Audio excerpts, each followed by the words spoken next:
امام اعظم ابو حنیفہ علیہ رحمہ فرماتے ہیں کوئی شخص کوئی کلمہ بولے اور اس میں 99 احتمال کفر کے ہوں اور ایک احتمال ایمان کا ہو، اور اس نے واضح نہ کیا ہو کہ میری مراد کیا ہے، تو صرف احتمال پایا جا رہا ہو، تو اس کے ایمان والے احتمال کو ترجیح دی جائے گی کہ ہو سکتا ہے اس کا مفہوم یہ ہو، اس کو ضرور کافر کر کے آپ نے مارنا ہے۔ تو یہ جلد باز مفتی جو ہوتے ہیں، بلکہ وہ آج کل اصطلاح چلتی ہے فیس بک کی مفتی اور نابالغ مفتی، فتوے کو بھی کم از کم کوئی پختہ عمر آدمی ہو تو وہ فتویٰ دینا شروع کرے۔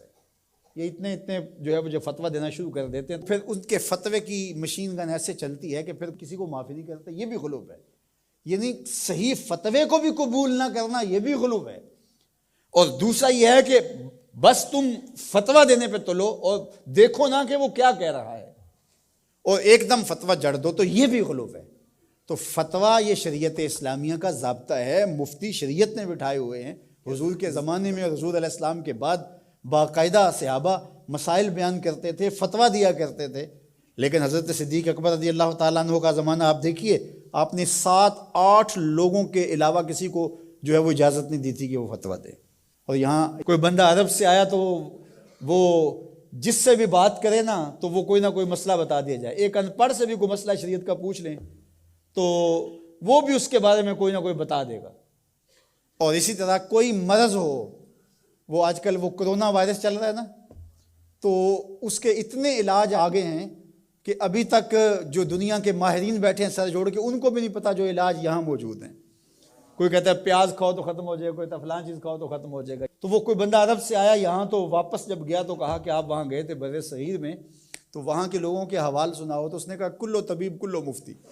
سارے کے سارے ڈاکٹر ہیں اور سارے مفتی ہیں۔ فتویٰ بھی ہر بندہ دیتا ہے اور ہر بندہ جو ہے وہ کوئی نہ کوئی نسخہ بھی بتا دیتا ہے۔ میں ایک دن لڑکوں کو بتا رہا تھا کہ میں شوگر کی وجہ سے، وہ ظاہر ہے یہ ایک ایسا مرض ہے کہ جو ظاہر ضرور ہو جاتا ہے، کہیں چائے ہو تو جی یا اس میں چینی نہ ڈالنا، یہ چیز نہ دینا، تو پتہ چل جاتا ہے شوگر ہے۔ میں نے کہا میرے پاس شوگر کے اتنے نسخے آ گئے ہیں کہ اگر میں چاہوں تو جو ہے وہ اس پہ کئی جلدوں میں کتاب لکھی جا سکتی ہے۔ تو یہ نہیں ہے، یہ اسی کا حق ہے جو اللہ کے محبوب علیہ الصلوۃ والسلام نے صحابی سے فرمایا کہ جاؤ فلاں ڈاکٹر اس زمانے کا طبیب تھا، فرمایا اس کے پاس جاؤ، وہ تمہیں کھجوریں دے گا۔ یعنی علاج بھی خود بتایا، لیکن فرمایا اس کے پاس جاؤ۔ اللہ اکبر، یہ میرے حضور نے راہ عمل دیا، اور اگر میرے حضور اس کے پاس نہ بھیجتے، کسی ڈاکٹر کی دکان ہی نہ چلتی، کسی حکیم کا کاروبار ہی نہ چلتا، تو تم میڈیکل سٹور سے لے کر دوائی نہیں کھا سکتے، تمہیں ڈاکٹر اور طبیب کے پاس جا کے جو ہے وہ لینا پڑے گا۔ تو یہ فتویٰ بازی اور فتویٰ یہ دو الگ الگ چیزیں ہیں۔ یعنی ایک طبقہ وہ ہے کہ جو اس غلو میں آ جاتا ہے کہ کسی کی زبان سے کوئی بات نکلی نہیں ہے، اس کا مفہوم بھی واضح نہیں ہوتا تو اس پہ فتویٰ دے دیتے ہیں۔ اور دوسرا طبقہ یہ ہے کہ وہ صحیح فتوے کو بھی رد کر دیتے ہیں، یعنی وہ کہتے ہیں چھوڑو جی یہ فتویٰ بازی ہے، یہ وہ فتویٰ بازی کہہ کے شریعت کا کوئی پھر مسئلہ ہی نہیں بتا سکتا، پھر مفتی ہوتا ہے کس لیے ہے؟ تو مفتی کا تو کام فتویٰ دینا ہے، جہاں غلطی ہوگی تو وہ بولے گا کہ یہ غلطی ہوئی ہے، اس کی اصلاح کی جائے۔ افراط و تفرید کے یہ دو راستے ہیں کہ کچھ لوگوں نے شریعت کو اتنا آسان لے لیا، اتنا سہل لے لیا کہ جو مرضی کرتے رہو، اور وہ کیا کہتے ہیں جی دین میں کوئی جبر نہیں ہے، اور آیت کیا پڑھتے ہیں لا اکراہ فی الدین، دین میں کوئی جبر نہیں، حالانکہ اس کا یہ مفہوم ہی نہیں ہے جو لوگ لے رہے ہیں۔ اس کا مفہوم یہ ہے، قرآن کی پوری آیت پڑھیں، لا اکراہ فی الدین قد تبین الرشد من الغی، کہ حق اور باطل واضح ہو گیا، یہ کفر ہے یہ اسلام ہے، تو جب واضح ہو گیا تو کوئی جبر نہیں، کوئی اسلام لانا چاہتا ہے تو لے آئے۔ بندوق رکھ کے کسی کی گردن پہ یا تلوار رکھ کے نہیں کہا جائے گا کہ تو کلمہ پڑھ ورنہ تجھے کاٹ دوں گا، یعنی جبرن کسی کو مسلمان نہیں کیا جائے گا۔ قد تبین الرشد من الغی، حق اور باطل کے راستے واضح ہو گئے۔ لیکن اس کا یہ مفہوم لوگوں نے لے لیا کہ دین میں کوئی جبر نہیں ہے، مطلب کیا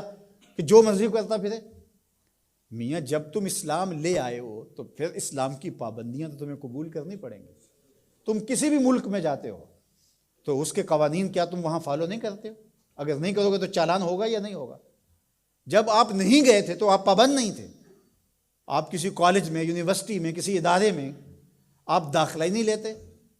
تو آپ کو کوئی پوچھے گا ہی نہیں۔ جب داخلہ لے لیا تو پھر اگر لیٹ آئے تو پھر بھی سرزنش ہوگی، وقت سے پہلے چلے گئے پھر بھی پکڑ ہوگی، اس لیے کہ اب تم داخل ہو۔